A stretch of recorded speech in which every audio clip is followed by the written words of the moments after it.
Hello everyone, welcome to the new world with height in thinking. तो दोस्तों, आज हम एटॉमिक स्ट्रक्चर से रिलेटेड बहुत ही इंपॉर्टेंट बात सीखने वाले हैं। ठीक है, देखिए, हमारा मोटिव होगा कि हम नीट के पीवाईक्यू जो एटॉमिक स्ट्रक्चर का है वो करें, और उनके साथ साथ जो भी इंपॉर्टेंट चीज़ें हैं, एक्सेप्शनल चीज़ें हैं, वो सीखेंगे। क्योंकि देखो, नॉर्मल क्वेश्चन तो सब करते हैं, जो एग्जाम ओरिएंटेड क्वेश्चन है हमें उस पर फोकस करना है। और उन क्वेश्चन को देखते हुए हम बहुत सारे एटॉमिक स्ट्रक्चर के कॉन्सेप्ट रिवाइज करेंगे जो कि एग्जाम में मोस्ट प्रोबेबली आ सकते हैं। ठीक है, अब देखो, जैसे हम क्वांटम नंबर पढ़ाएंगे तो क्वांटम नंबर में पढ़ाएंगे मतलब क्वेश्चन के थ्रू। ये जैसे देखो, ये क्वांटम नंबर का क्वेश्चन है, तो क्वांटम नंबर में हम सारे क्वांटम नंबर रिवाइज कर लेंगे इन शॉर्ट, और जो भी ट्रिक टेक्निक फॉर्मूलेज हैं वो सारे रिवाइज करा देंगे। ठीक है, कम समय में टू द पॉइंट चीजें हम सीखेंगे, और हम एनर्जी का कॉन्सेप्ट सीखेंगे। ठीक है ना, मतलब जितने इंपॉर्टेंट फार्मूलेज, पॉइंट, कॉन्सेप्ट है ना, हम सब बताने वाले हैं क्वेश्चन के थ्रू। चलो स्टार्ट करते हैं, और सारे नीट के पीवाईक्यू क्वेश्चन करेंगे। ठीक है, चलो स्टार्ट करते हैं।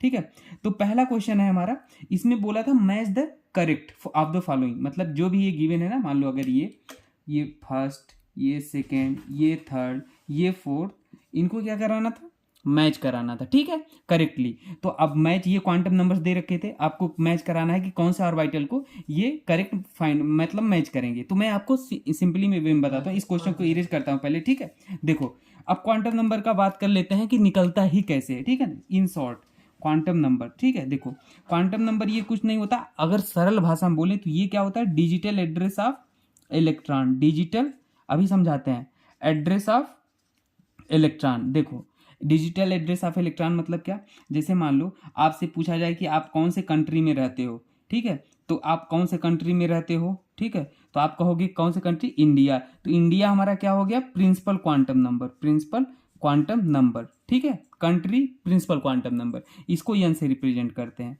अभी बताते हैं, देखो, अगर आपसे पूछें कि आप इंडिया में कौन से स्टेट से रहते हो, तो जो स्टेट हो गया आपका, वो क्या हो गया भाई, स्टेट हमारा एजोमुथल क्वांटम नंबर, एजोमुथल क्वांटम नंबर। ठीक है, अब इसको हम एल से रिप्रेजेंट करते हैं। ठीक है, अब देखो, अगर आपसे पूछे स्टेट भी हो गया, अब बताओ आप कौन से सिटी में रहते हो, तो सिटी हमारा क्या हो जाएगा, magnetic quantum number, magnetic quantum number.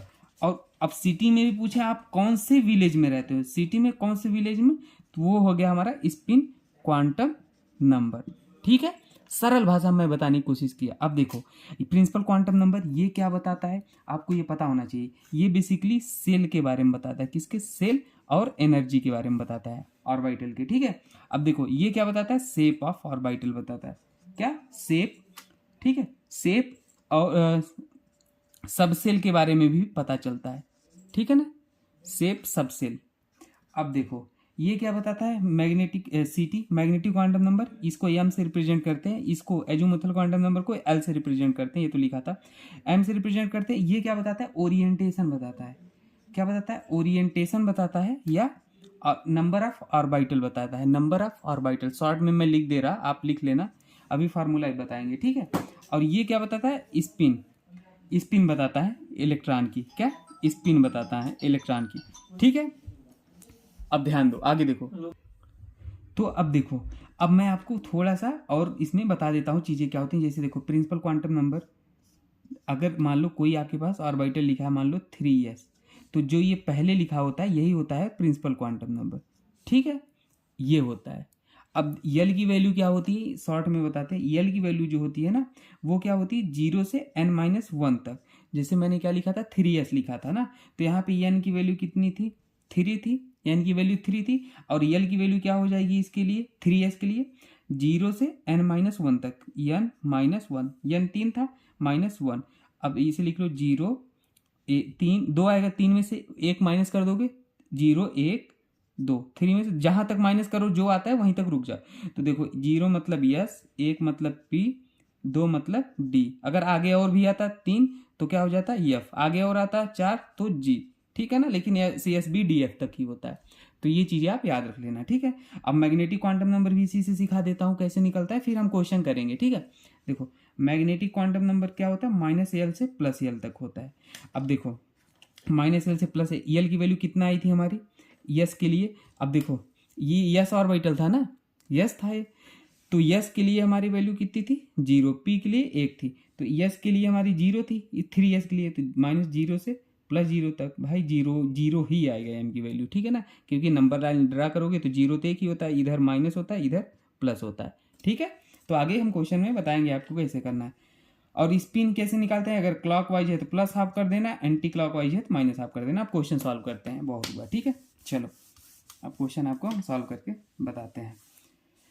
बस कुछ नहीं, यही पता करना था। यहाँ पे देखो क्या गिवन था, ये 2s था, पहले इसे इधर सॉल्व कर, 2s मतलब n बराबर कितना हो जाएगा 2, और l की वैल्यू क्या हो जाएगी 0 से n-1 तक।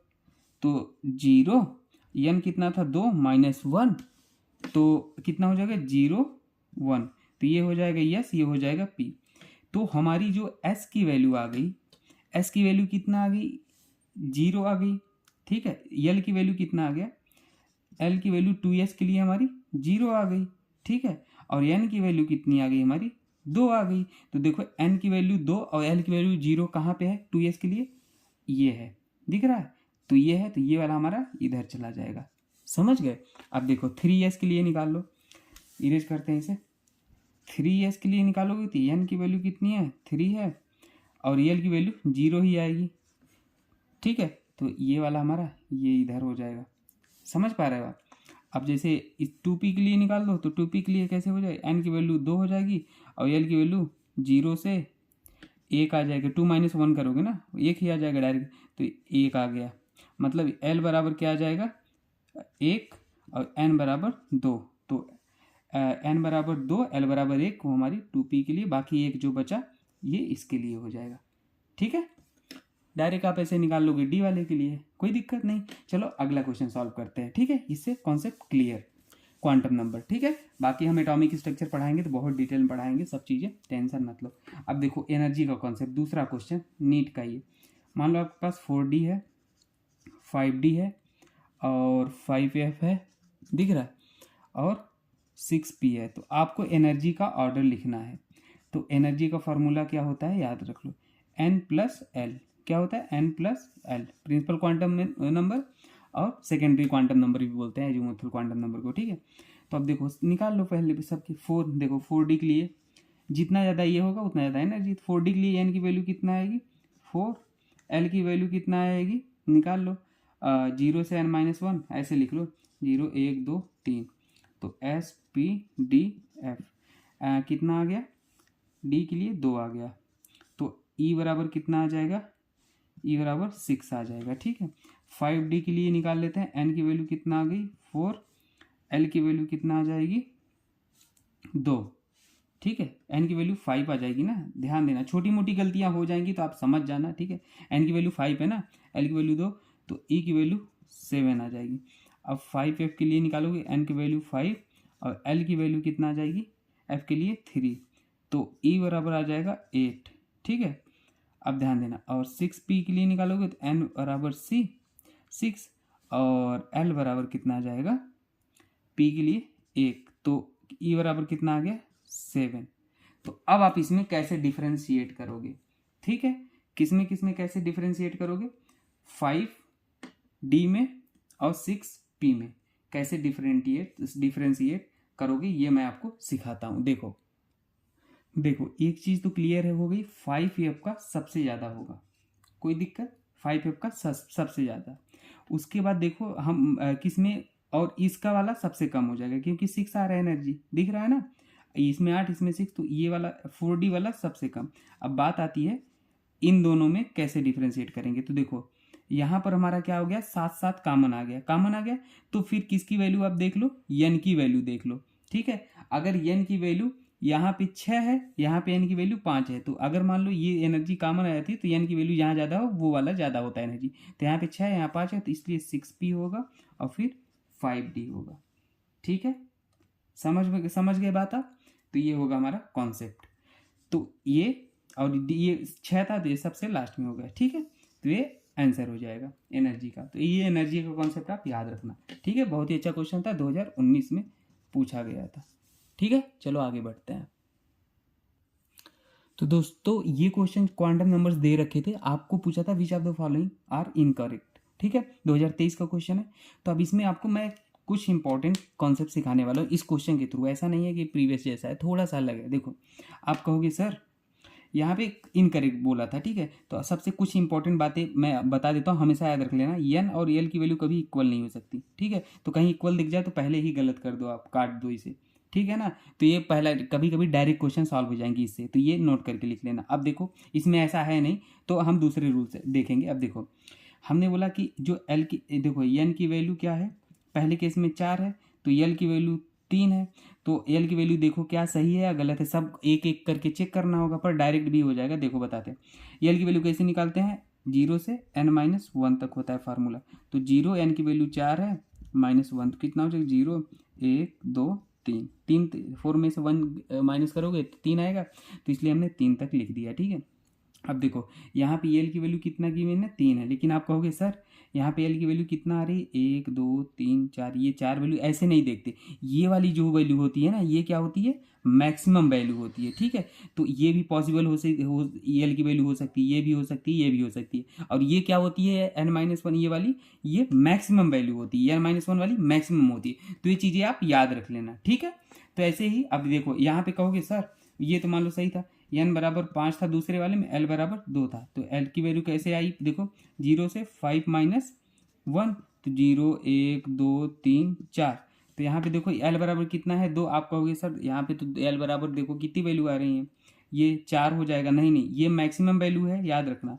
और l की वैल्यू ये भी है, ये भी है, ये भी है, ये भी है, तो 2 दिया था तो ये भी तो है, ठीक है। तो ऐसे हो जाएगा। अब देखो जो n की वैल्यू है वहां पे देखो एक केस में 0 ही नहीं दिया है। m की वैल्यू ही होती है क्या, -l से टू +l तक, लेकिन यहाँ तो देखो -3 से +3 तक है, -2 से +2, लेकिन यहाँ पे 0 नहीं गिवन था, 0 गायब था। हर एक केस में पूरा गिवन है, यहाँ पे 0 गायब था, तो इसलिए हमारा इनकरेक्ट ऑप्शन यही वाला हो जाएगा, ठीक है। आगे जाने की जरूरत ही नहीं थी। तो इस क्वेश्चन से ये चीज़ हमारा सिखाने का उद्देश्य था। चलो अगला क्वेश्चन करते हैं, ठीक है। अगला क्वेश्चन मैं आपको रेडियल नोड से रिलेटेड समझा देता हूँ, ठीक है ना। नोड बहुत ही इंपॉर्टेंट कॉन्सेप्ट है, देखो समझना, ठीक है। नोड हमारा क्या होता है, देखो आपसे अगर नोडल प्लेन पूछ ले, ठीक है, नोडल प्लेन या एंगुलर नोड, नोट करके लिखना एंगुलर नोड, ठीक है, उसका बराबर क्या होता है, एल होता है, ठीक है। टोटल नोड अगर पूछ ले तो वो क्या होता है, n-1 होता है। और रेडियल नोड पूछ ले या नोडल सरफेस पूछ ले तो वो होता है n-l-1 होता है, ठीक है। तो आपसे एग्जाम में आपकी जो नीट 2019 में पूछा गया था, ठीक है, कि आपको गिवन था कि 3 एंगुलर नोड है, ठीक है। क्या गिवन था क्वेश्चन में, 3 एंगुलर नोड गिवन था। तो ऐसा कौन सा ऑर्बिटल होगा, 6d 5p 3d और 4f। तो एंगुलर नोड बराबर क्या होता है, एल की वैल्यू होती है, एंगुलर नोड क्या होता है, एल की वैल्यू, 3 सब के लिए एल की वैल्यू निकाल लो, वही एंगुलर नोड हो जाएगा, ठीक है।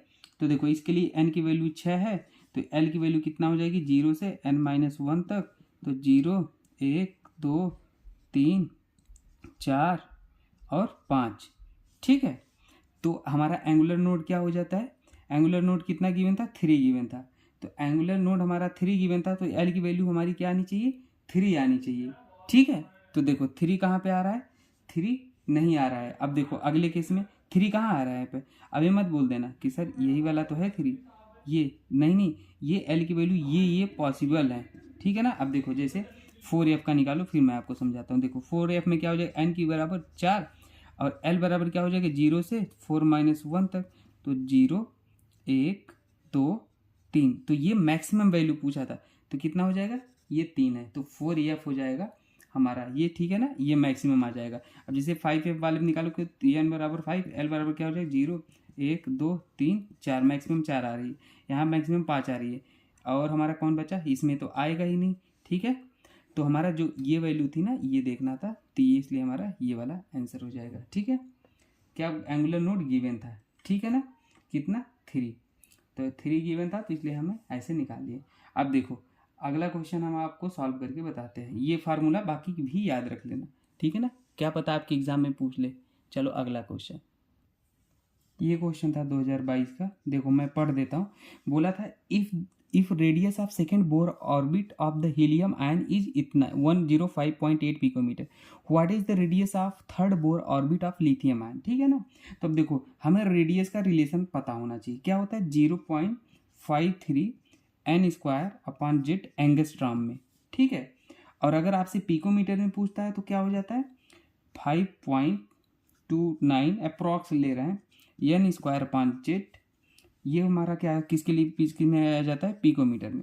अब देखो तो जो हमारा जो रेडियस है वो क्या है directly proportional to n square inversely proportional to atomic number Z, ये है। ठीक है। तो हम क्या लिख सकते हैं इसके बराबर, देखो आर बराबर हमने क्या लिख सकते हैं, जैसे मान लो हमारे पास आर किसका पूछा था, लिथियम का पूछा था। ऐसे लिखो पहले R1, ठीक है, R1 अपान R2, R1 R2 दो मान लेते हैं। ठीक है। बराबर क्या हो जाएगा यहाँ पे N1 के डायरेक्टली है तो N1 अपान N2 हो जाएगा। जेड इनवर्सली है तो Z2 यहाँ पे हो जाएगा इस अपान Z1। अब बात आई समझ में। ठीक है। ये हो जाएगा। तब देखो R1 हमारा क्या था, R1 क्या था भाई पूछ बोलो। R1 हम मान लेंगे किसका, if radius of second Bohr orbit of helium ion is इतना। ठीक है ना। तो हमें इसका गिवन था और हमें निकालना किसका था, थर्ड बोर ऑर्बिट का निकालना था। तो देखो हम ऐसे भी इसे कर सकते हैं कि हम क्या मान लेंगे आर लिथियम का निकालना था। ठीक है। और हमको गिवन किसका था, 105 जो गिवन था उसे लिख लो यहाँ पिकोमीटर। ठीक है ना। आप अपने अनुसार मान लेना जिसे जो मानना है। ठीक है।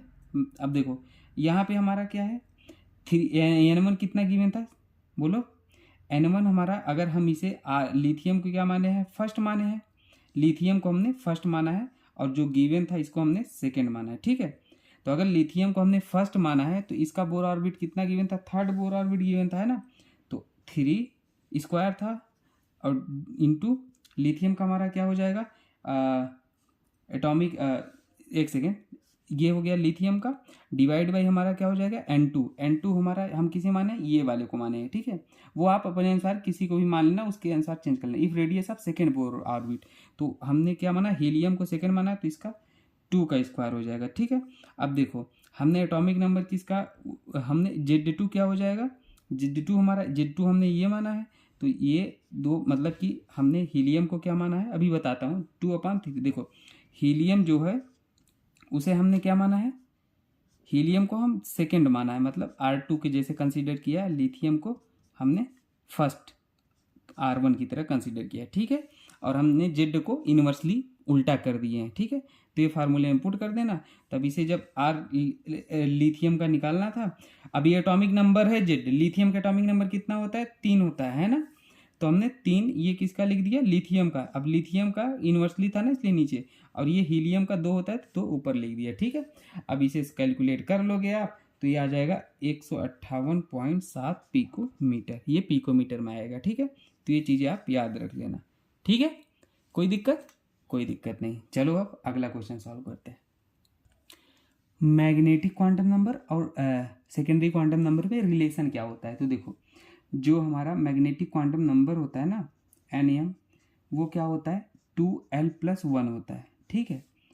ये l क्या है सेकेंडरी क्वांटम नंबर। तो आपको ऑप्शन गिवन था एग्जाम में, ये भी क्वेश्चन है 2023 में पूछा गया था ना किसी स्टेट में। तो l की वैल्यू क्या आ जाएगी, देखो l की वैल्यू क्या हो जाएगा n, ये प्लस में है तो इधर जाएगा माइनस में हो जाएगा -1, n इधर ही रहेगा डिवाइड बाई 2 कर देंगे तो l बराबर ये आ गया रिलेशन ना। तो ये भी एग्जाम में पूछा था, आप घबराने की जरूरत है नहीं, फार्मूला याद होना चाहिए। तब इससे रिलेटेड मैं फार्मूला और बता देता हूँ। ठीक है। आपको ताकि याद रहे। देखो number of electron in a subshell, ठीक है ना, शॉर्ट में लिख देता हूँ। क्या होता है फार्मूला याद रख लो 2l+1। ठीक है ना। Number of orbital in a shell, ठीक है, कितना होता है n²। ठीक है। ये सब पूछेगा तो डायरेक्ट आप निकाल लोगे, NLM की वैल्यू निकालना बता दिया। अब number of electron in a shell पूछेगा तो वो क्या हो जाएगा 2n²। तो ये सारे फार्मूले याद होने चाहिए आपको। ठीक है। बाकी अभी लास्ट में भी हम पूरा फार्मूला लिस्ट बता देंगे आपको, ठीक है, जो जो इम्पोर्टेंट होगा लास्ट में भी फार्मूलाज हम बता देंगे, ठीक है। चलो एक क्वेश्चन और सॉल्व करते हैं। आइसो इलेक्ट्रॉनिक स्पेसिस पूछा था आइसो इलेक्ट्रॉनिक स्पेसिस, ठीक है। आइसो इलेक्ट्रॉनिक मतलब जिसमें इलेक्ट्रॉन सेम हो, जैसे मान लो Na plus Cl minus O minus और NO प्लस, ठीक है। अगला Ca2 प्लस आर्गन पोटेशियम और Cl माइनस, इसमें कौन आइसो इलेक्ट्रॉनिक है, ठीक है। हमने दो ही ऑप्शन लिखा, तो आई इलेक्ट्रॉन देख लो। सोडियम में कितने इलेक्ट्रॉन होते हैं, 11, एक प्लस है तो मतलब 10 ही बचे होंगे, सोडियम में 10 है। क्लोरीन में 17 होते हैं, एक आ गया है तो 18, तो ये तो हो गया, आइसो इलेक्ट्रॉनिक है नहीं, ठीक है। चलो हटाओ, ये अगला आगे बढ़ो। कैल्शियम में 20 इलेक्ट्रॉन होते हैं लेकिन 2 निकल गए हैं तो 18, आर्गन पे 18 होते ही हैं एटॉमिक नंबर, और पोटेशियम पे 19 होते हैं, एक प्लस है तो 18 बचे होंगे। क्लोरीन पे 17 होते हैं, एक आ गया है तो 18, तो ये आइसो इलेक्ट्रॉनिक है। अब सबसे इंपॉर्टेंट बात, आइसो इलेक्ट्रॉनिक अगर स्पीसीज हैं तो वो साइज की इन्वर्सली होता है, ठीक है ना। ये चीज़ याद रख लेना, बहुत बार एग्जाम में पूछता है। अगर साइज कभी पूछ ले तो आइसो इलेक्ट्रॉनिक स्पीसीज है तो आइसो इलेक्ट्रॉनिक मतलब inversely sorry atomic number inversely proportional to size हो जाएगा अगर स्पीसीज आइसो इलेक्ट्रॉनिक है तो, ठीक है ना। आइसो इलेक्ट्रॉनिक है तो atomic number inversely proportional to size हो जाएगा, ठीक है। जैसे मान लो कैल्शियम और आर्गन में आपको साइज बताना है तो ये आइसो इलेक्ट्रॉनिक है, 18 इलेक्ट्रॉन है। अगर साइज पूछे जाए तो किसका साइज ज़्यादा होगा, देखो कैल्शियम का एटॉमिक नंबर 20 होता है, आर्गन का क्या होता है 18 होता है, तो जिसका एटॉमिक नंबर ज़्यादा उसकी साइज कम, मतलब आर्गन की साइज बड़ी होगी, ठीक है ना, उल्टा होता है। तो ये बेसिक बात याद रख लेना, ठीक है। चलो एक क्वेश्चन थोड़ा सा फार्मूला वाला सॉल्व कर लेते हैं, ठीक है। एक फार्मूला वाला क्वेश्चन मैं आपको बताना चाहता हूँ, लिख लूँ क्वेश्चन। देखो ये क्वेश्चन इससे भी कर लेते हैं, ये भी 2021 का क्वेश्चन है, ठीक है। शॉर्ट में क्वेश्चन लिख दिया, उसमें फ्रिक्वेंसी गिवन था इतना किलोहर्ट्ज, इलेक्ट्रोमैग्नेटिक रेडिएशन पूछा था, मतलब कराया गया था, लैम्डा वेवलेंथ आपसे पूछा था, वेलोसिटी ऑफ लाइट गिवन था, ठीक है। तो आपको पता होना चाहिए एनर्जी बराबर H इंटू म्यू होता है, म्यू बराबर क्या होता है फ्रिक्वेंसी C अपन लैम्डा होता है, बस फार्मूला याद होना चाहिए था। अब देखो फ्रिक्वेंसी गिवन था, तो फ्रिक्वेंसी कितना गिवन था, लैम्डा पूछा था ना आपसे, तो कोई बात नहीं, फ्रिक्वेंसी कितना गिवन था 368, सी गिवन था 3.2 इंटू 10⁸ मीटर पर सेकेंड, लैम्डा पूछा था तो फिर लैम्डा अगर इधर आ जाएगा तो इसे लिख लो 3.2 इंटू 10⁸ डिवाइड बाई 368, दिख रहा है, ठीक है। अब इसे आप कैलकुलेट कर लोगे तो 12720 आ जाएगा, ये कैलकुलेशन तो आपको आना चाहिए, ठीक है ना।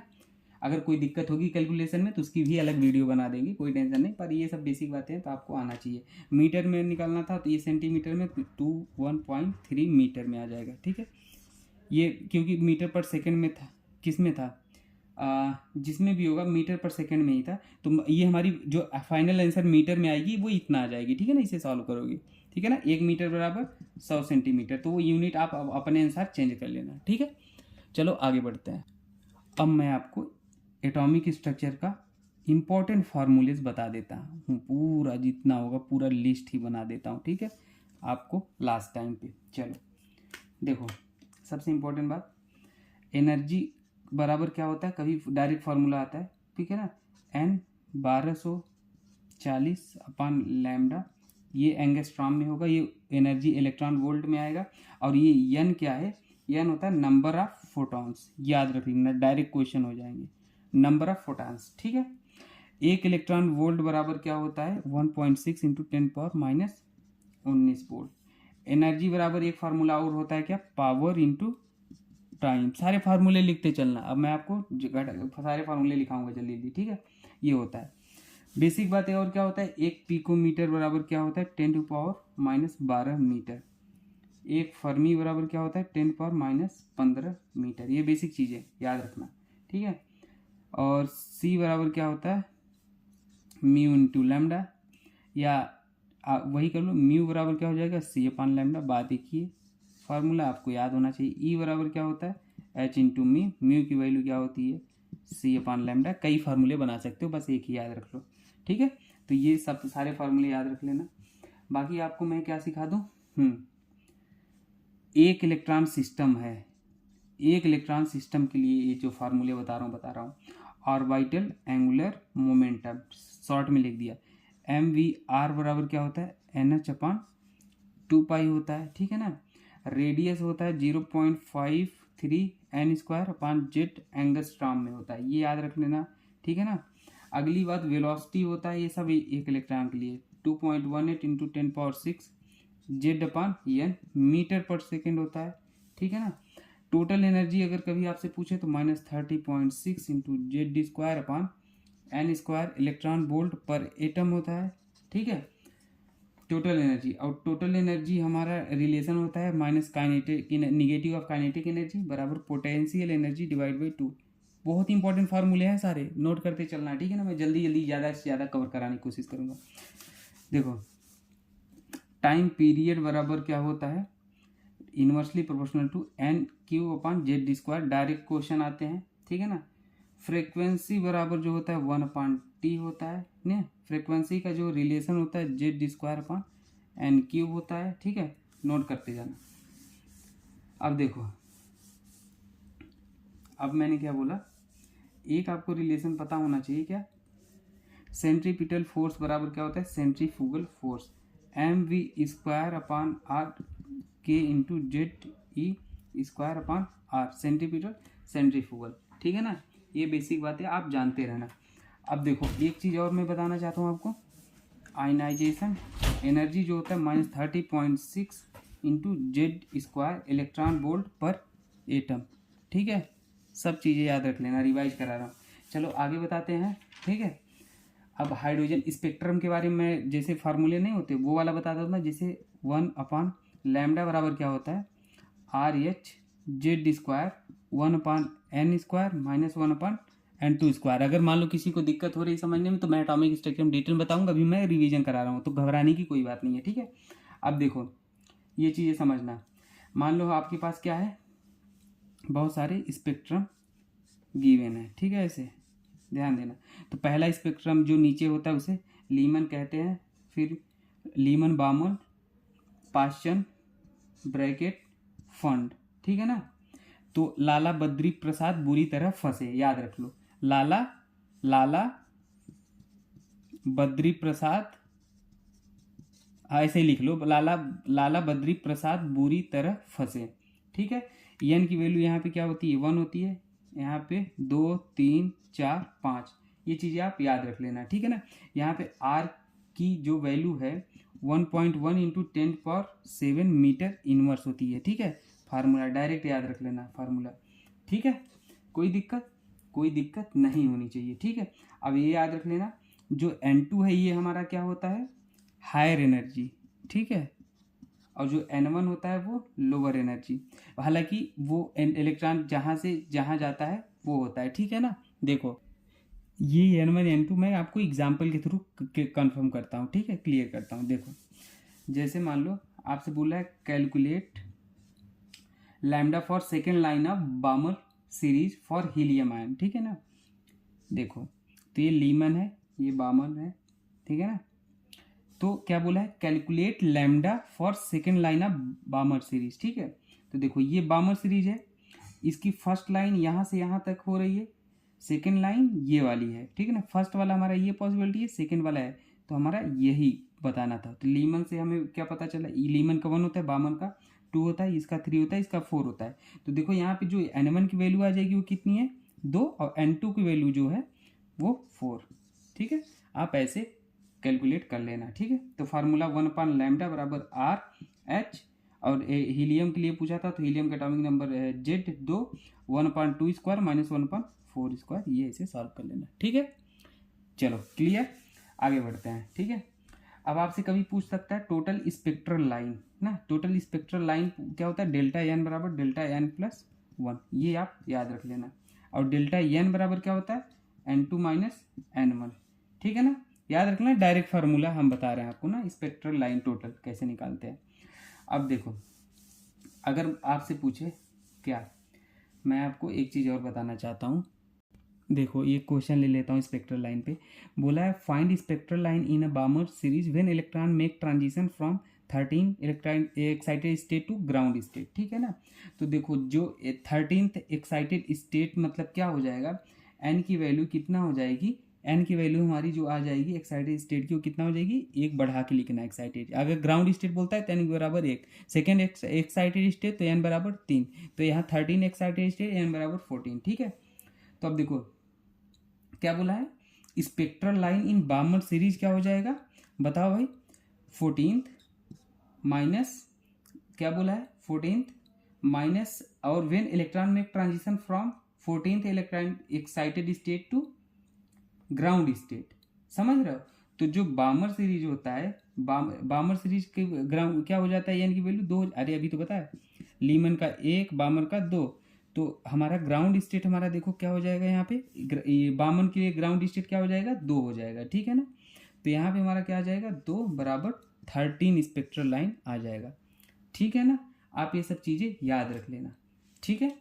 अब देखो अगला क्वेश्चन करते हैं, अगला क्वेश्चन नहीं, और जो इंपॉर्टेंट फार्मूला है वही बताते हैं डायरेक्ट।